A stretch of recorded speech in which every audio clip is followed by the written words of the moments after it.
من أنا من أنا من أنا لولاكم كيف ما حبكم كيف ما هواكم من أنا من أنا من أنا لولاكم. Assalamualaikum warahmatullahi wabarakatuh.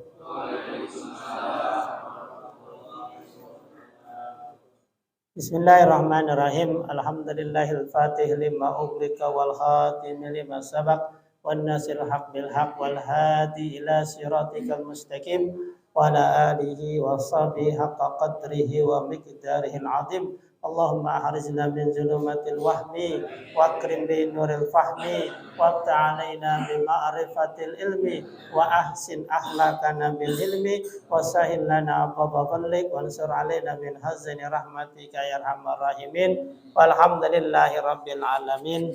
Al-mukarramin, para asatidz yang saya hormati, ketua pengajian sekaligus ketua lingkungan RT 03 Bapak Asmawi beserta staf-stafnya Bapak Mansur, Bapak Subagio, yang saya hormati jamaah hadirin hadirat hadir yang saya tidak sebutkan nama satu persatu, namun tidak mengurangi rasa hormat dan mahabbah saya. Mudah-mudahan kita dalam lindungan Allah Subhanahu wa taala. Pertama, marilah kita ucapkan syukur alhamdulillah karena pada malam hari ini kita bisa berkumpul kembali dalam rangka menjalankan kewajiban kita yaitu talabul ilmi. Mudah-mudahan Allah membukakan mata hati kita. Salawat beriring salam marilah kita curah limpahkan kepada baginda alam Nabi besar kita Muhammad sallallahu alaihi wasallam. Selamat datang Bapak Jilili Jarkoni. Pada malam hari ini kita lanjutkan pengajian Nashahul Ibad, yang mana kitab ini menjelaskan tentang nasihat-nasihat kepada hamba yang dikarang oleh Imam Nawawi Al-Bantani. Ya, mudah-mudahan ini menjadi nasihat buat kita semua, karena yang namanya hidup pasti butuh nasihat. Ya, nasihat yang paling ampuh adalah kematian. Bismillahirrahmanirrahim. Babus sunnai, bab yang menjelaskan tentang dua perkara. Wafihi salasuna mau'izatan, dalam bab ini terdiri dari 30 nasihat. Arba'atu akhbar, yang mana 30 nasihat itu yang pertama 4 terdiri dari akhbar. Ya, akhbar itu artinya hadis. Hadis itu berarti sumbernya dari Nabi. Ya kan? Kalau hadis itu dari Nabi, ya. Jadi ada dari 30 nasihat, 4 terdiri dari hadis Nabi. Ya, hadis itu kan perkataan, perbuatan, dan ketetapan Nabi. Jadi hadis itu tidak hanya perkataan, tapi perbuatan Nabi dan juga ketetapan Nabi itu termasuk hadis. Wal baqi berarti sisanya asar. Sisanya asar. Berarti sisanya berapa? Kalau 30 diambil 4. Berarti 30 diambil 4 berarti 20. Nah, 26 itu asarun, berupa asar. Jadi ada hadis, ada asar. Kalau hadis itu perkataan, perbuatan, sikap Nabi. Kalau asar itu perkataan para sahabat dan para tabi'in. Ya. Nah, jadi beda tuh, ada asar, ada hadis. Kalau hadis mah dari Nabi, kalau asar dari sahabat dan juga dari tabi'in. Tabi'in itu adalah orang yang hidup setelah sahabat. Kalau sahabat, orang yang ketemu dengan Nabi, ya, orang yang sejaman dengan Nabi. Kalau tabi'in tidak. Tabi'in itu orang yang ketemunya hanya kepada sahabat. Ya. Jadi ini pun dijadikan sumber perkataan sahabat juga. Ya, perkataan tabi'in juga dijadikan sumber hukum ya bagi kita. Faminhu ay maqalatul awwaula min munabihati sunaiyah. Ya, yang pertama yaitu hadis Nabi maruya anin Nabi sallallahu alaihi wasallam. Nah, jadi hadis yang pertama yang dalam bab ini yang pertama adalah hadis Nabi khoslatani la syai'a abdalum min huma illal imanu billah wa nabu lil muslimin. Dua perkara yang tidak ada tandingannya, dua perkara yang paling utama yang tidak ada tandingannya apa?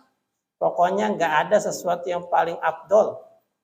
Ya dua perkara ini, kecuali dua perkara ini apa? Yang pertama al-imanu, iman billahi kepada Allah. Jadi kata Nabi tidak ada dua perkara yang paling utama. Ya, kecuali iman kepada Allah. Nah, iman itu artinya apa? Apa cuma percaya doang? Gue percaya sama lo. Apa itu iman? Nah, iman itu harus disebutkan dalam lisan, diyakini dalam hati, dan diamalkan dengan perbuatan. Namanya iman. Jadi kalau baru ngomong percaya, gue percaya sama, belum iman. Karena itu baru apa? Baru ngomong di lisan doang, di mulut doang. Tapi harus diyakini dalam hati. Sudah diyakini, diapain? Diamalkan. Dalam berbuat, saya iman kepada Allah, artinya iman itu percaya kalau Allah itu ada. Allah itu memberikan perintah dan juga memberikan larangan. Maka perintah dan larangan itu saya kerjakan. Subuh bangun, sholat ke masjid, namanya iman. Jadi nggak cuma ngomong saya beriman kepada Allah, tapi subuh nggak bangun. Berarti imannya baru apa? Lisan. Baru hati yakin banget Allah itu ada. Tapi subuh nggak sholat, ya berarti belum. Berarti imannya baru lisan sama hati, perbuatannya. Jadi iman itu 3, hati, perkataan, dan perbuatan. Ya. Jadi sekarang iman kita baru sampai tingkatan mana nih? Ya. Jangan sampai lisan doang. Harus tiga-tiganya. Ya. Kenapa? Karena tidak ada sesuatu yang paling utama di dunia ini kecuali iman kepada Allah. Ya, iman kepada Allah, percaya sepenuhnya kepada. Makanya rukun iman ada berapa? Ada yang pertama percaya kepada Allah. Nah, semuanya yakinlah saya percaya. Semuanya yakin kalau Allah itu ada, ya kan? Cuman keyakinan kita ini berapa persen? Ya kan? Berapa persen, gitu ya. Yang kedua, kita percaya kepada antuk minabillahi wa malaika. Kita percaya kepada malaikat. Ada berapa malaikat? Malaikat banyak. Yang wajib kita ketahui 10 kan? Hafal. Yang hafal maju. Kita pulang duluan. Enggak dapat konsumsi dong. Ya, Jibril. Tugasnya apa? Ngasih wahyu kepada Nabi. Karena nabinya ada enggak? Berarti nganggur dong. Ya kan nabinya sekarang enggak ada. Berarti ngapain dekat Jibril? Nah, itu kan ngojek kan nggak mungkin dia nge-Grab. Banyak. Jadi tugas utamanya menyampaikan wahyu kepada Nabi. Sekarang Nabi udah nggak ada. Banyak diantaranya apa? Ngumpulin air mata orang taubat. Jadi kalau kita taubat nih, nangis nih, jangan dilap, biarin, biar netes. Biar ditadangin sama malaikat Jibril. Ya, ditadangin, dikumpulin. Ntar dikasih tahu sama Allah, bener ya Allah dia nangis nih. Ini air matanya sampai seember. Ya kan? Nah, jadi banyak tugasnya. Jadi tugas intinya itu. Percaya kepada malaikat. Kedua, percaya kepada ya malaikat itulah pembantunya Allah. Sebenarnya Allah tidak perlu dibantuin sih, cuman ngajarin kepada kita segala sesuatu itu pakai perantara, nggak bisa langsung. Sebenarnya Allah bisa nggak tanpa malaikat? Bisa. Nah, cuman kita diajarkan sama Allah sesuatu itu pakai perantara, nggak bisa langsung. Ya Allah bisa saja sih semuanya manusia iman semua bisa nggak? Bisa. Tapi Allah bikin perantara Nabi Muhammad biar ngajak. Ya kan? Nabi Muhammad ngajak, ada yang mau, ada yang sebenarnya kalau Allah mau supaya mau semua bisa nggak? Bisa, tapi Nabi Muhammad disuruh kerja dulu. Ada yang nolak, ada yang terima. Nah begitu pun kita. Segala sesuatu itu harus pakai peran. Pengen kaya, ya kerja. Sungguh-sungguh. Kan gitu. Pengen pinter, ya belajar. Sungguh-sungguh. Pengen kenyang, ya makan gitu. Jadi sesuatunya harus pakai perantara. Nggak bisa langsung ya. Itu kita diajarkan. Percaya kepada malaikat, percaya kepada Nabi yang ketiga. Nabi itu ada berapa? Juga banyak, tapi yang wajib kita kenal ada 25. Hafal. Terakhir Nabi Muhammad. Itu pokoknya gitu dah. Pokoknya setelah Nabi Muhammad nggak ada Nabi dah. Nah, ya. Nggak ada. Pokoknya Nabi Muhammad Nabi terakhir. Pokoknya iman tuh. Terus iman kepada kitab. Ada berapa kitab yang wajib kita imani? Ada 4. Ada Injil, Zabur, Taurat, dan Al-Quran. Cuman Zabur, Injil, Taurat sekarang sudah tidak ada. Sudah dimasukkan di dalam Al-Quran. Jadi Injil, Taurat, Zabur itu satu sekarang ada dalam Al-Quran. Makanya yang Zabur, Taurat yang 3 dihilangkan. Sekarang yang ada adalah Al-Quran. Oh sekarang itu orang Kristen bawa Injil, itu Injil palsu. Kenapa palsu? Karena yang buat bukannya Allah, tapi manusia. Buktinya mana? Ada Injil Barnabas. Berarti kalau Injil Barnabas yang buat siapa? Si Abbas. Injil Matius, berarti yang membuat siapa? Si Matius. Injil apa lagi? Ya, pokoknya ya kalau kita bikin di nama kita. Ya kan? Tapi kalau Al-Quran ya kenapa? Lihat aja. Injil itu kan sesuai dengan bahasa mereka masing. Di Inggris pakai bahasa apa? Inggris. Di Jerman bahasa Jerman. Di Amerika. Nah, di Indonesia. Coba kalau Al-Quran. Dimanapun kita nemuin Al-Quran pakai bahasa Arab. Berarti sudah pasti yang ciptakan Al-Quran itu satu.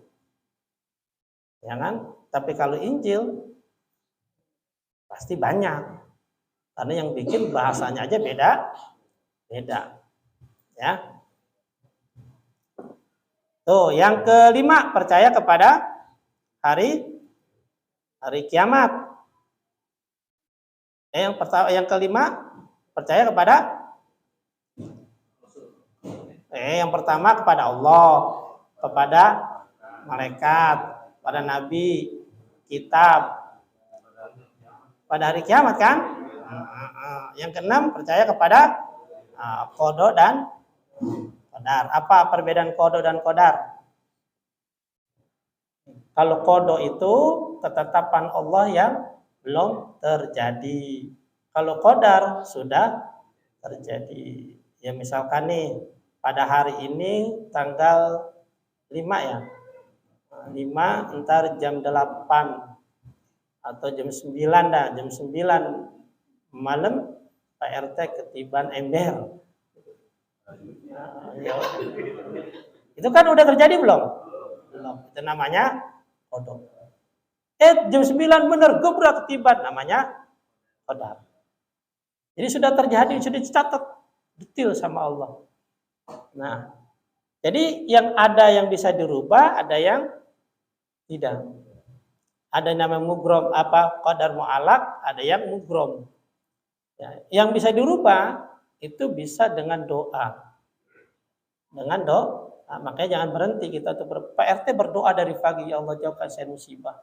Dia sedekah, niatin untuk menjauhkan. Benar. Jam 9 ember jatuh tapi nggak kena. Gara-gara apa? Doa. Bisa berubah. Atau di catatannya, wah, palanya pecah ketiban ember. Karena doa, embernya yang pecah. Orangnya nggak ngapa. Itu kekuatan doa. Jadi ada yang bisa dirubah dengan doa dan sedekah. Maka kita diajarkan untuk banyak namanya qada dan qadar. Ya sama dengan jodoh, rizki itu juga tidak bisa dirubah, tapi bisa diperbaiki. Ya Allah berikan saya jodoh. Padahal jodoh sudah ditentukan. Si A, si B. Tapi kita yang terbaik. Lama-lama si A nya jadi baik. Kalau kita selalu berdoa kepada Allah minta yang terbaik. Makanya doa sangat penting ya. Ya doa itu tidak hanya dari kita, dari orang lain juga perlu. Ya. Terus yang kedua, apa lagi yang sesuatu yang paling bermanfaat? Wa naqulil muslimin, bermanfaat bagi orang muslim. Jadi dua tuh. Yang pertama iman kepada Allah, kedua bermanfaat bagi orang. Khairun nas anfa'uhum linnas. Orang yang paling baik adalah orang yang bermanfaat bagi orang lain. Nah, itu adalah orang yang paling baik. Jadi yang paling utama itu kata Nabi, satu beriman, kedua manfaat kepada orang. Kalau kita iman doang, percaya kepada Allah, yakin dalam hati, kita kerjakan semua perintah Allah, tapi sama manusia tidak ada manfaatnya, buat apa? Ada hablum minallah, ada hablum minanas. Hablum minanasnya, ya kan? Kerjakan sesuatu yang bermanfaat bagi orang lain. Jangan pernah merasa rugi. Nolong orang lain jangan pernah merasa sekecil apapun perbuatan yang baik pasti Allah akan ganti. Pasti Allah akan balas. Ya contoh kecil. Ada binatang yang paling kita benci karena hina, karena najis. Binatang apa? Anjing misalkan. Anjing itu kan najis. Kadang-kadang kita benci. Tapi lihat dalam surah Al-Kahfi, berapa kali nama anjing disebut? Bahkan dicap sebagai makhluk Allah yang masuk surga. Kenapa anjing dalam surah Al-Kahfi diceritakan begitu baik sehingga dicap sebagai makhluk yang masuk? Padahal kita lihat anjing itu apa? Najis. Karena anjing dalam surah Al-Kahfi itu menjaga ashabul kahfi. Ya kan, ketika ashabul kahfi diudak-udak oleh raja zolim yang mau membunuhnya karena dia beriman kepada Allah, ini para pemuda tadi masuk ke dalam gua. Nah, lalu si anjing tadi ikut, dia tidak masuk tapi dia nungguin di mulut gua, jagain. Jadi kalau ada orang lewat mau masuk gua nggak berani. Kenapa? Ada anjing. Takut. Sehingga ashabul kahfi ini para pemuda tadi tidur di dalam gua sampai berapa tahun? 309 tahun. Padahal tidur. Ya tidur. Nah anjingnya juga tidur, tapi tidurnya sambil apa tuh kalau anjing itu ya? Ngedakom ya, kaki ke depan, gitu ya. Ya ngedakom lah kayak anjing, gimana anjing tidur. Tapi orang ngelihatnya anjing itu tidak tidur, matanya melek. Supaya orang lewat masuk gua nggak jadi, ada anjing. Ada anjing. Padahal dia yang di dalam gua pun tidur. Cuman tidurnya balik gelinting-gelinting. Kenapa gelinting-gelinting? Karena tidurnya 309 tahun. Kalau tidurnya diem baik, dimakan rayap, habis. Nah, jadi kenapa Ashabul Kahfi tidurnya gelintang-gelinting? Supaya tidak dimakan rayap. Karena tidurnya lama, 300. Nah, anjing ini masuk surga gara-gara dia nolong orang ikhlas.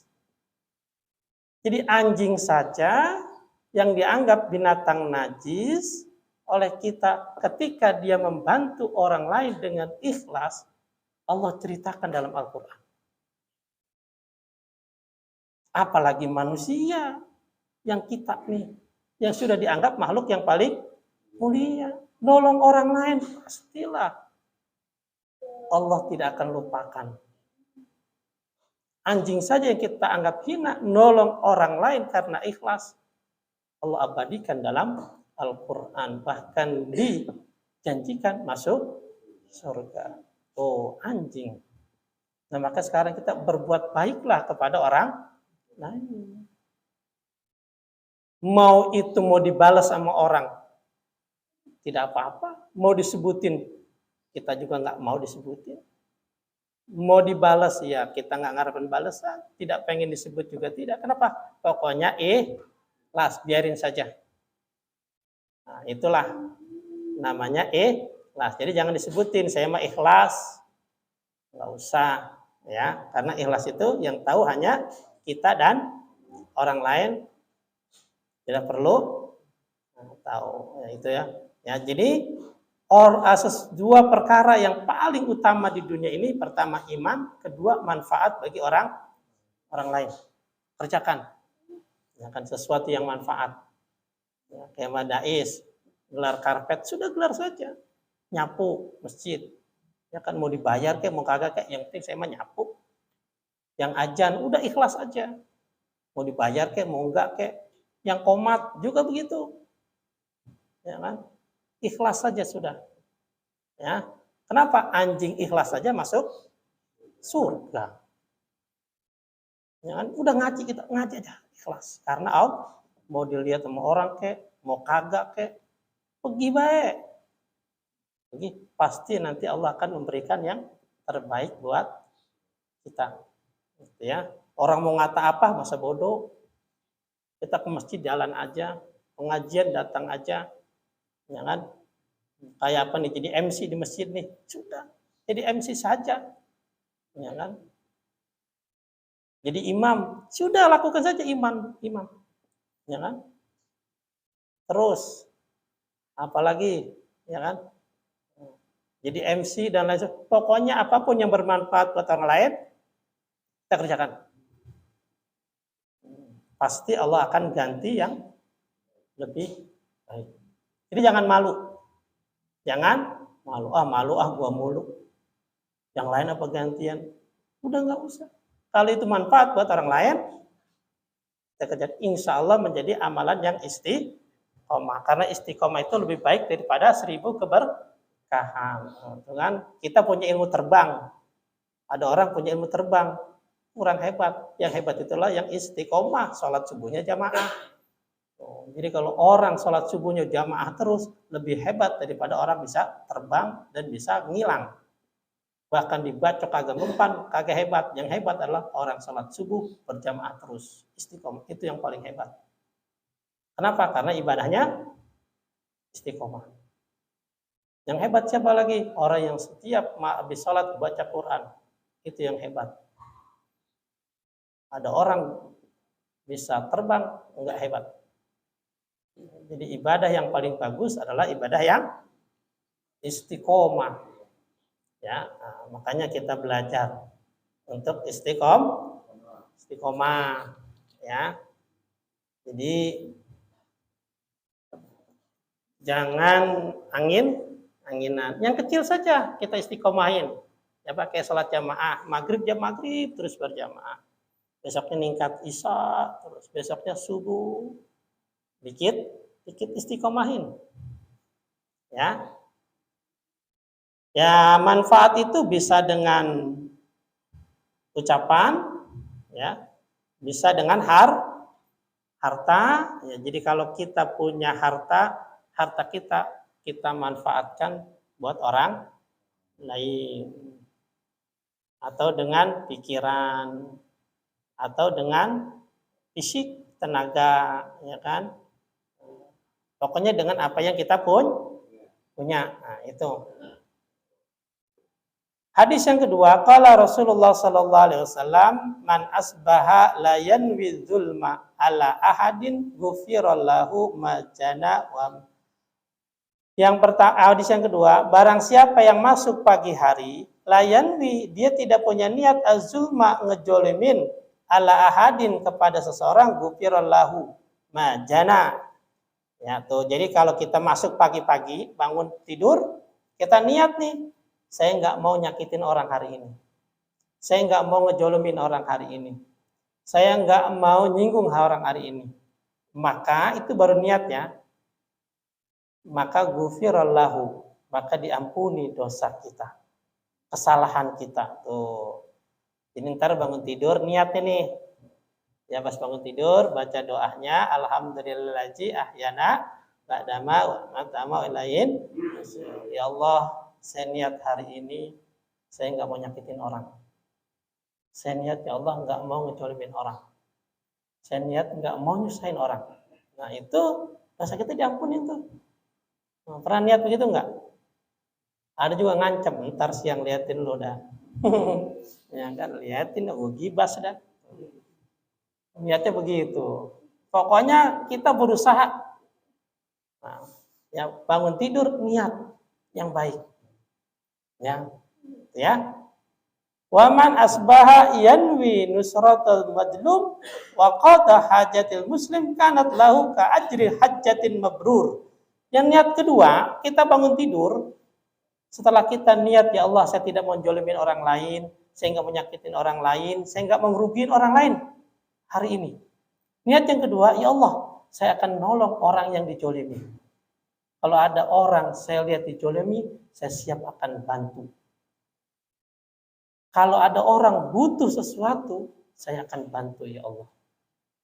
Oh, maka kanat lahu ka ajri hajjatin mabrur, maka Allah catat pahalanya. Padahal belum kita lakuin tuh, baru niat doang, maka dicatat pahalanya seperti orang pergi haji mabrur.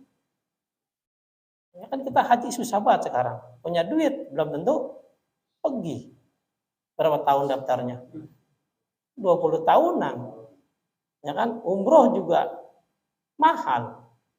Tapi kita punya pahala haji mabrur, niat. Hari ini ya Allah, kalau ada orang dijolimi, saya bantu. Kalau ada orang yang butuh, saya akan tolong. Padahal belum kita lakukan, baru niat saja, maka dicatat sebagai pahala haji mabrur. Orang yang pergi haji aja belum dapat haji mabrur, belum tentu kan? Tapi kita nggak pergi haji, tapi dapat pahala haji mabrur. Dengan niat begitu doang. Nah, maka ntar bangun tidur niatin tuh.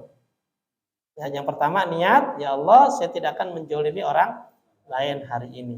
Saya tidak akan menyakiti orang hari ini. Saya tidak mau ngerugiin orang hari ini. Yang kedua, ya Allah kalau ada orang yang dijolimi, saya tahu, saya tolong dia. Kalau ada orang butuh sesuatu, saya akan bantu dia. Nah itu dua niat kata Nabi. Nah, makanya niat saja sudah luar biasa. Dan jarang ini kita lakuin ini. Ya kan? Nah, ya. Kira-kira ingat nggak ntar? Misal ingat ya. Nah, diingetin. Ya. Ya, jangan niat tapi tidur lagi. Ya kan? Niat bangun, ya uduk ke masjid. Ya, itu.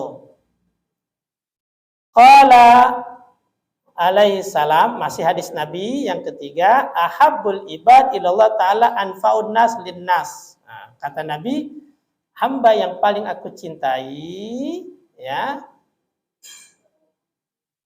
adalah anfa'un nas linnas, orang yang paling bermanfaat bagi manusia. Yaitu tadi sudah ya. Nah, jadi hamba yang Allah paling cintai adalah termasuk diantaranya orang yang bermanfaat bagi orang lain. Ya, jadi bisa apa yang kita berikan kepada orang lain. Jadi jangan kita minta mulu. Nah, ya kan, jangan minta mulu. Nah, kita harus yadul ulya khairun min yadi sufla. Tangan di atas lebih baik daripada tangan di bawah. Artinya apa? Banyak memberi. Banyak memberi, ya. Apa saja yang bisa kita lakukan? Ya senyum juga kan pahala. Jangan ada orang kenal, ketemu di jalan, nggak senyum, ngapa itu dia manyun baik kan begitu? Salah apa gua? Ya kan? Senyum itu adalah menunjukkan hati. Menunjukkan hati. Kalau kita nggak senyum, orang lain kesel. Kenapa lu kesel sama gua? Ya kan? Buktinya itu manyun baik. Ya kan? Makanya kalau ketemu orang ya nanya, senyum. Kalau ditanya, jawab. Tanya ngapain bang? Walaupun dia tahu kita lagi duduk, itu kan basa-basi. Jangan buta mata lu lagi duduk.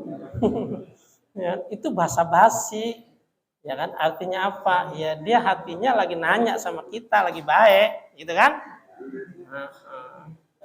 Nanya, ya. Kalau kita naik mobil, kacanya dibuka, jangan lakson doang, titit, nggak kelihatan. Kalau naik motor, helmnya buka kacanya biar kelihatan siapa itu, gitu ya. Kalau kita mau lewat di depan rumah orang, gitu ya. Jadi jangan selonong boy, nanti orang jadi apa? Nah, curiga ada apa, kenapa, ya, itu. Wa abdalul a'mal idkhalus surur. Yang paling utama amal adalah membahagiakan orang lain tuh. Jadi amal yang paling utama ngebahagiain orang lain tuh. Kalau kita senyum sama orang lain, orang seneng nggak? Seneng. Orang kita puji seneng nggak? Seneng. Ganteng banget sih hari ini. Tuh, pahala itu. Idkhalus surur, memberikan kebahagiaan kepada orang lain. Itu amal yang paling utama. Ya kan?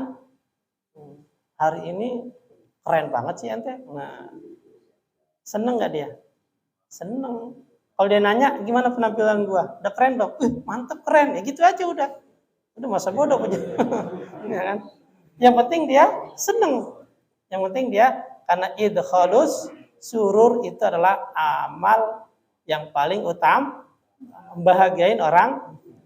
Kita ngasih kepada orang lain, tapi dengan kata caci maki, ambil tuh, dasar lu minta mulu, ya kan? Kali-kali bagi gua kek. Seneng nggak dia?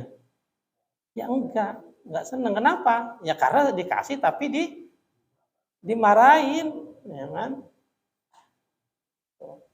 Itu nggak bagus. Yang bagus itu enggak ngasih tapi dia seneng. Berarti apa? Jawabannya dengan sopan. Maaf, saya belum ada ya. Lain kali lah kalau saya ada saya kasih gitu. Ya kan, dengan senyuman. Dengan dia bahagia, nah, itu udah paling utama. Kan dalam Al-Qur'an katakan sedekah dibarengi dengan caci maki, yaitu ya tidak boleh, hilang. Nah, lebih baik daripada dengan kata-kata yang baik. Ya kan? Enggak ngasih tapi dengan kata-kata yang baik. Sehingga orangnya tidak tersinggung tapi malah senang. Ya. Jadi sekali lagi idkhalus surur itu adalah amal yang paling. Istri kita nanya, "Bang, gimana masakan saya? Enak enggak?" Wah, enak. Belum dimakan juga enak baik udah. Kalau belum dimakan. Kan?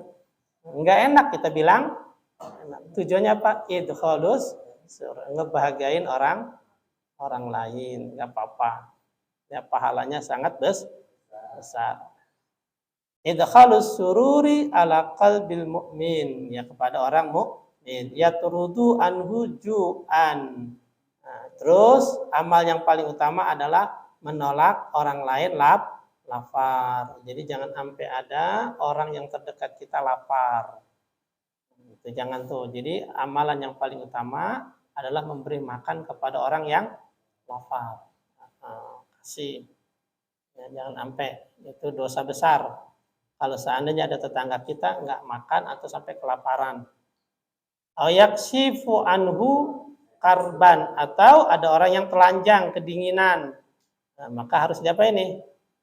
Dikasih baju, jangan sampai, itu yang paling utama. Au yaqdilahu dainan, atau membayar utang, itu juga amal yang paling baik. Nah, jadi kalau ada tetangga ngutang, kira-kira nggak sanggup, bayarin aja tanpa ngomong-ngomong. Itu juga paling bagus. Ada yang begitu? Iya. Jadi kalau utang itu, ya itulah fungsinya kalau kita punya utang ngomong-ngomong. Siapa tahu ada yang bayarin gitu. Kadang-kadang udah belajar ini di hadisnya. Jadi amalan yang paling utama adalah bayarin utang orang lain. Makanya kalau punya utang tulis status. Saya ngutang hari ini di warung. Bapak mana gitu sekian. Ya kan kali B ada yang bayarin gitu. Karena membayar utang adalah salah satu, bayarin utang itu adalah salah satu amalan yang paling utama. Ya kan? Ya. Karena utang itu termasuk harus dibayar.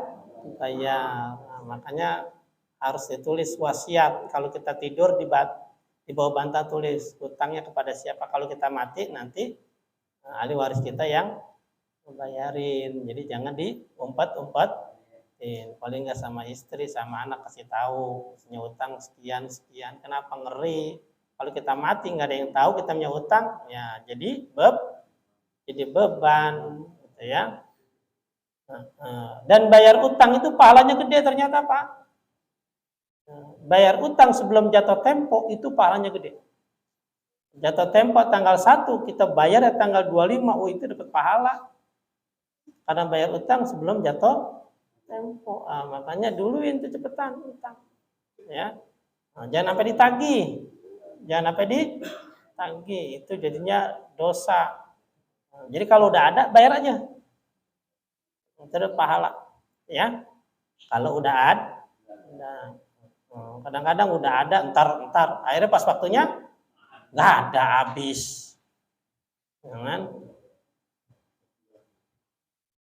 Wa khaslatan la syai'in basyu wallahu alam bissawab, ya. Insyaallah niatin minggu depan kita akan ngaji lagi, kita lanjutkan kembali. Mudah-mudahan sehat, panjang umur, tidak hanya sehat tapi juga walafiat. Mudah-mudahan sahibul bait itu Bapak Madrais serta keluarga besarnya sehat selalu, panjang umur dalam taat kepada Allah Subhanahu wa taala, dijadikan keluarganya sakinah, mawaddah warahmah, keturunannya salihin dan salehah. Kita semuanya yang hadir Allah jaga, Allah lindungi kita dari musibah, bencana, penyakit. Yang lagi sakit biar Allah angkat penyakitnya, yang belum sembuh biar Allah kasih kesembuhan.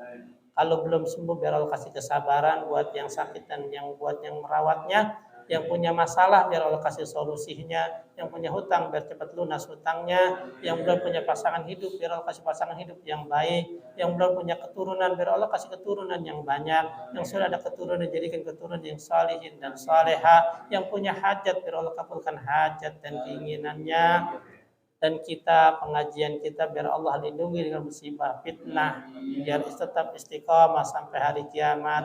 Dan kita mohon kepada Allah, diri kita, keluarga kita, kampung kita, negara kita dijauhkan segala musibah bencana. Al-Fatihah. A'udzubillahi minasyaitonirrajim. Bismillahirrahmanirrahim. Alhamdulillahirabbil alamin. Arrahmanirrahim. Maliki yaumiddin. Iyyaka na'budu wa iyyaka nasta'in. Ihdinas siratal mustaqim.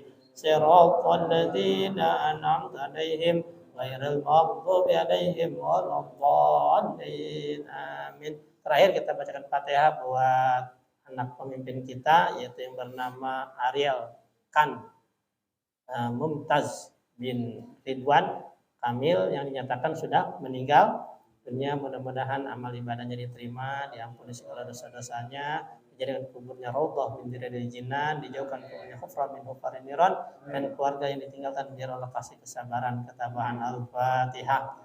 A'udzubillahi minasyaitonirrajim. Bismillahirrahmanirrahim. Alhamdulillahirabbil alamin. Ar-Rahmanirrahim. Maliki yaumiddin. Iyyaka na'budu wa iyyaka nasta'in. Ihdinas siratal mustaqim. Siratal ladzina an'amta 'alaihim ghairil maghdubi 'alaihim waladdallin. Amin. Nah, makanya peringatan jangan suka berenang di Swiss ya. Berenang di sini sajalah.